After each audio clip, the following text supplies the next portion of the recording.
A fines de la década de 1920, el Chaco se convirtió en el principal productor algodonero del país. Los pequeños y medianos productores se acoplan en cooperativas y en el Movimiento Rural de Acción Católica, que luego fundarían en 1970 las ligas agrarias, para luchar contra las grandes empresas nacionales e internacionales como Bunge y Bohr, Dreyfus y Anderson y Clayton, que monopolizaron el negocio. En el año 1924 se da pie a la derogación de un decreto en el cual se aumenta el precio de las tierras fiscales. Así, la Dirección General de Tierras inicia intimaciones a los agricultores para exigir el pago de cuotas atrasadas, advirtiendo que de no pagar serían considerados intrusos. El presidente de la Federación Agraria Argentina, Esteban Piacenza, instruye a los delegados que viajaran a Chaco y organizaran un plan de lucha. Se realizaron numerosas reuniones en todas las colonias afectadas y los colonos rellenaron un formulario que expresaba nombre y apellido, nacionalidad, año de residencia en el país, estado civil, hijos varones, hijas mujeres, si están poblando, desde qué año, en carácter de, el lote número, legua, colonia, a kilómetros de la estación del ferrocarril, habiendo introducido las siguientes mejoras por un valor de pesos, y solicito se derogue el decreto del 8 de julio de 1924 por el que se aumentaron los precios de las tierras fiscales del Chaco y se aplique a las mismas lo que estipula la Ley 4167. Hipólito Yrigoyen recibe a Piacenza acompañado por delegados de la provincia y territorios nacionales. Los dirigentes agrarios hacen entrega de 2.300 formularios. El presidente les dio la seguridad que su problema sería resuelto de inmediato. Pero Yrigoyen fue depuesto por José Félix Uriburu. Al restablecerse el orden constitucional, el doctor Antonio de Tomaso, ministro de Agricultura del presidente Agustín Justo, fue quien logró solucionar el largo problema de los precios y condiciones de tierras fiscales del Chaco. En 1934 nace UCAL, Unión de Cooperativas Agrícolas Limitada, ya con la mirada puesta en que el asociativismo permitía una mayor fortaleza frente a las maniobras oligopólicas de las multinacionales. Este movimiento cooperativo tuvo expresiones de resistencia, pero no lograba la formación de un frente homogéneo que le permitiera enfrentar la voracidad de las multinacionales que se encontraban apoyadas desde el Estado, que impedían que los agricultores dejaran de ser proveedores de materias primas baratas. Por ejemplo, se le negaba crédito a las cooperativas, los cuales eran derivados hacia las grandes empresas que compraban algodón. Hacia 1947, la provincia contaba con una población de 430.555 habitantes, según el Censo Nacional de ese año. Era una de las jurisdicciones de más rápido crecimiento demográfico en el país. Aunque la actividad forestal y la industria tanina, que había sido los puntales de su economía en la primera década del siglo XX, se hallaba en crisis por la incidencia de varios factores adversos. la actividad ganadera había alcanzado un notable crecimiento acompañado por un vigoroso desarrollo basado en el cultivo del algodón. Por otra parte, la industria textil y la industria aceitera se habían sumado al provisorio desarrollo industrial del territorio. También tuvo un gran avance en materia educativa. Las escuelas no funcionaban solamente en la capital chaqueña, Resistencia, sino también en el interior como ser Presidencia Roque Sáenz Peña y Villa Ángela, ya que en el año 1951 se registraron 58.000 alumnos primarios y 2.700 alumnos secundarios. En 1948, el dirigente obrero Felipe Gallardo del Sindicato Único de Agricultores del Chaco, con sede en Zapallar, hoy General José de San Martín, comenzó una campaña de concientización, recolectó firma y reunió datos estadísticos sobre la producción y población del Chaco a fin de elevar un petitorio al gobierno nacional, quien por entonces era presidente Juan Domingo Perón, considerando que la provincia había llegado a su plena madurez. Este mismo año, la Asociación Católica Argentina decide formar grupos de jóvenes para trabajar en zonas rurales. El trabajo inicial de estos jóvenes es de evangelización. La existencia campesina marcada por la explotación y la prepotencia latifundista que sacudió a estos jóvenes y los obligó a revisar sus formas de trabajo y abrirles una nueva dirección. Habían pasado ya 10 años y en 1958 surge el movimiento rural.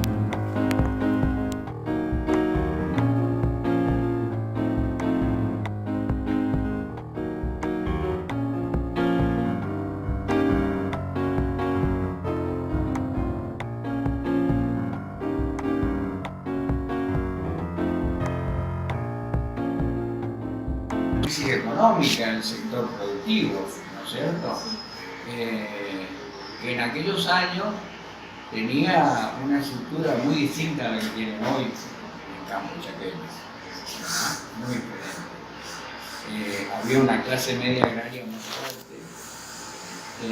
fuerte en el sentido que era numerosa y que incidía mucho en la producción. La producción central era el algodón. Tenemos una economía, podríamos decir, algodonera en aquella época en la provincia, ¿no? Si bien ya en fines de la década del 60 se comenzó a producir una diversificación de cultivos, introduciendo el girasol, el trigo y el sorgo básicamente, pero de manera todavía muy incipiente porque esos eran cultivos que se recolectaban con máquinas y en la provincia no había máquinas para cosechar, había que contratarlas de la provincia de Santa Fe. La crisis algodonera de la década del 60 generó la necesidad de diversificar la producción, introduciendo especialmente los cultivos de girasol y sorgo, y en menor escala los de soja, arroz y maíz. Por razones inherentes a este tipo de cultivos, la diversificación solo fue posible de instrumentar por los grandes y medianos productores. A fines de esta década, comienzan a desarrollarse con mayor claridad procesos encontrados de explotación y resistencia. La creciente conciencia de los derechos de trabajadores y productores, la discusión en los ámbitos académicos y sindicales y la crisis de un sistema de exacción que eclosionaba su propia decadencia, produjo especialmente en la década de 1970 una fuerte presión por parte de sectores urbanos y rurales vinculados al trabajo y la producción, quienes, en alianza con estudiantes y profesionales, dieron nacimientos a distintas organizaciones sindicales con capacidad de lucha en defensa de sus intereses vinculados con el agro. Así surge el Movimiento Rural Católico y los Centros Juveniles de UCAL. Ambas organizaciones realizaban actividades en pos de mejores condiciones de trabajo y vida de los sectores rurales. En crisis, ¿cierto? Producto de los modelos económicos que se implementaban en la época de la dictadura de Onganía, que es donde estábamos, ¿no? Cae Onganía, ingresa Marcelo Levington como presidente, que duró poco tiempo, después viene Lanusse. Todos gobiernos militares, todavía no se desembocaba en el proceso, electoral democrático, ¿no? Durante la presidencia de Levington, las organizaciones tradicionales de la provincia, como eran la Federación Agraria, la Cámara de Comercio, UCAL, hacen un petitorio al presidente, reclaman una serie de puntos vinculados a esta problemática, las deudas previsionales, el precio del algodón, la importación de la fibra, etcétera, etcétera. Y convocan a una serie de asambleas para respaldar ese petitorio, ¿no? Ese fue el comienzo. El 12 de noviembre de 1970 marchan a Resistencia la Juventud Agraria, en donde realizan un acto conjunto al que se denomina Primer Cabildo Abierto del Agro Chaqueño, con el lema Grita lo que sientes. En ese acto, y por aclamación, se decide aunar fuerzas, dando lugar al nacimiento de una organización que unificara las luchas. Es así como el 14 de noviembre nace las Ligas Agrarias.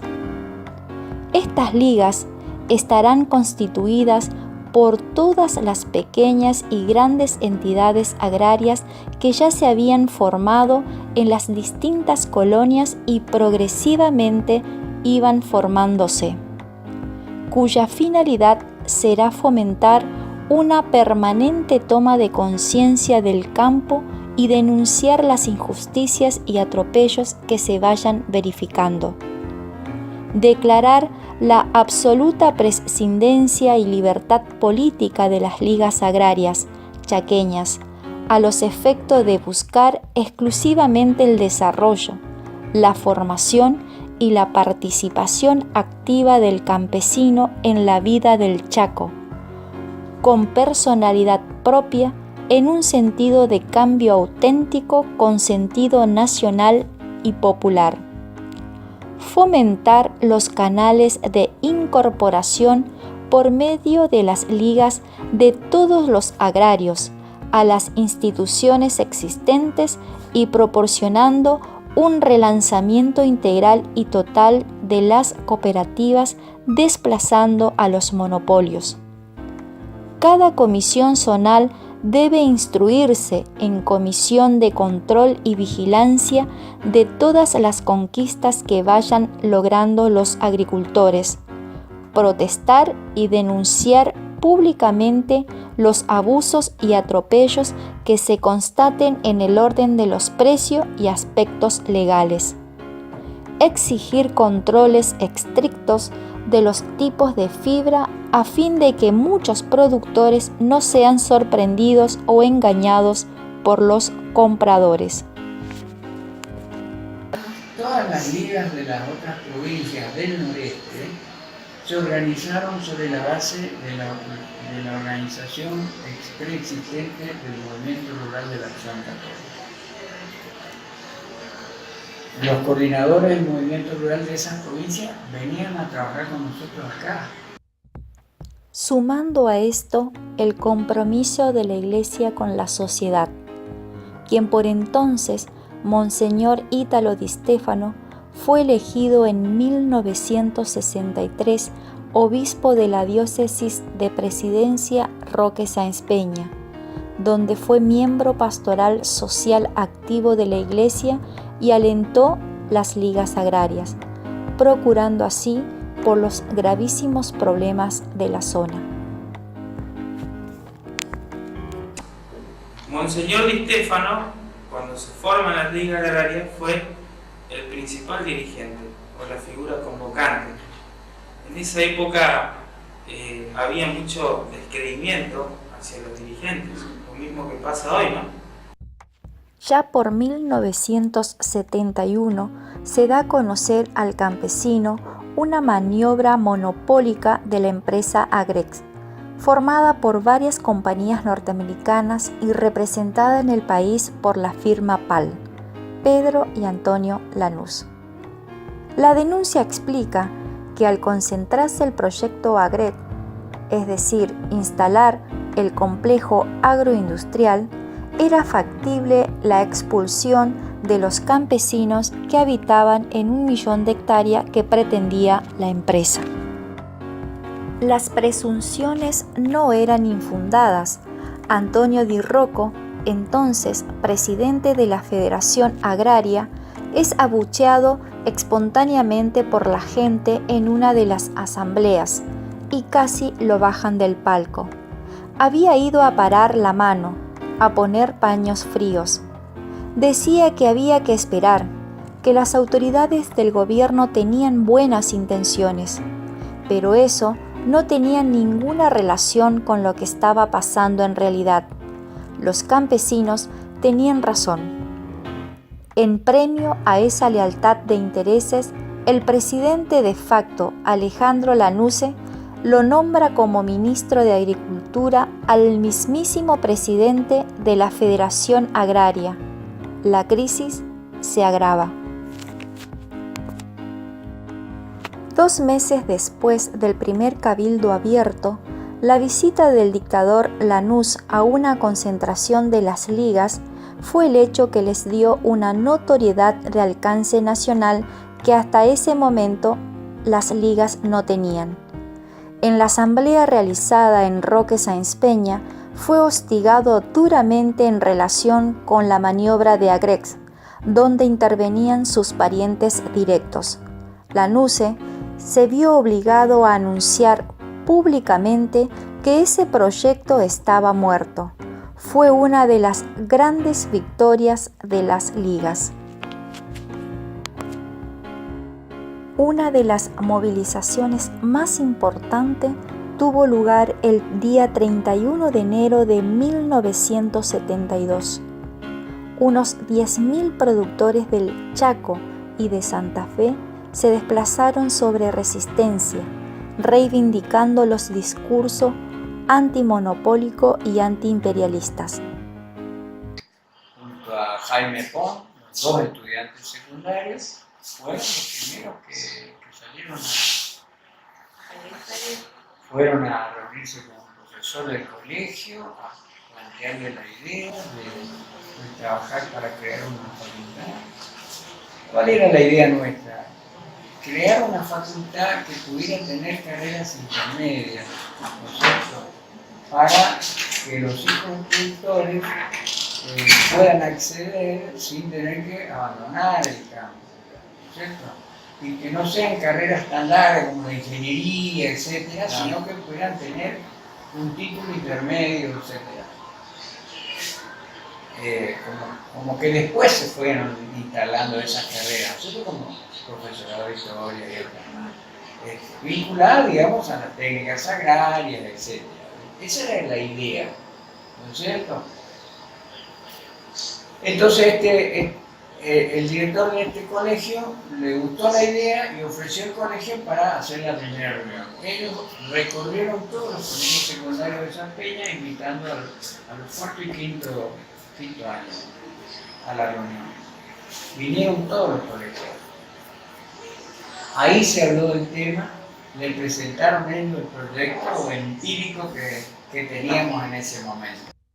Las tensiones ideológicas internas del tercer gobierno peronista estallaron tras la muerte del líder, con el único objetivo claramente definido: la persecución y el exterminio de todo pensamiento no alineado con el oficial. Para ello, se crearon instrumentos tan perversos como la tristemente célebre AAA. Luego integraban el aparato represivo del Estado tras el golpe de marzo de 1976. Para fines de 1975 ya se había desatado el proceso que llevaría a buena parte de la dirigencia rural de las ligas a la muerte, la desaparición o al exilio, y que culminara luego del golpe de Estado, la más cruel de las dictaduras argentinas. La política implementada durante el proceso militar aceleró el proceso de deterioro de las cooperativas y de las estructuras productivas de la provincia y sus protagonistas, integrantes de las ligas agrarias, dirigentes cooperativistas, pequeños productores. Fueron víctimas de la represión y el silenciamiento de la política dictatorial y los grandes grupos económicos que comenzaron a controlar las estructuras productivas. Implementado por el primer gobierno postdictatorial que permitió la paradoja de continuar la persecución de sus luchadores populares en plena democracia formal. Cuando ganó el Coqui, tuvimos la oportunidad, él nos dio la oportunidad de integrar su gabinete, su equipo económico. A mí me tocó ser interventor del Instituto de Colonización. Le regularicé la tenencia de la tierra a 1.200 pequeños productores. Un hecho inédito. En un año y 2 meses firmé 1.200 títulos que no pasaron el promedio de las 50 hectáreas. El año que el instituto en toda su historia más títulos firmó fueron 300 títulos. Nunca pasó de 300 títulos. Para dar respuesta justamente a este sector en que no le saquen la tierra. No le daban los títulos porque le sacaban la tierra. Ese era el tema. Después me desempeñé como subsecretario de Desarrollo Rural y planteamos la organización de los consorcios. ¿Por qué? Porque ante la nueva realidad, donde ya esos medianos productores que eran los que le ponían potencia y volumen a las cooperativas, volumen de producción, ya no existían. Quedaron reducidos a 1.000 y pico de productores que estaban hasta acá con la deuda del Banco Nación encima. Muchos ya estaban alquilando sus tierras porque sus tractores estaban fundidos, ¿no es cierto? ¿Y cuáles son los que quedaron en el campo, digamos? El pequeño productor, que nunca accedió a un crédito, entonces no lo podían embargar, ¿me entendés? Entonces, el pequeño productor quedó en el campo. Y organizamos con esos pequeños productores los consorcios de servicios rurales. Podemos decir que, sin ánimo de comparar, ¿no es cierto?, lo que fueron las ligas agrarias en su momento, hoy ese rol lo tienen que jugar los consorcios de servicios rurales, ¿no? Las cooperativas existen hoy como un cascarón vacío, ya no tienen socios, ya no es, ni van a volver a ser, no tienen posibilidades porque ya la base social ya es otra, ¿no es cierto? Ya no depende de que el dirigente sea bueno o malo, y por eso la gente no se va a asociar más a las cooperativas.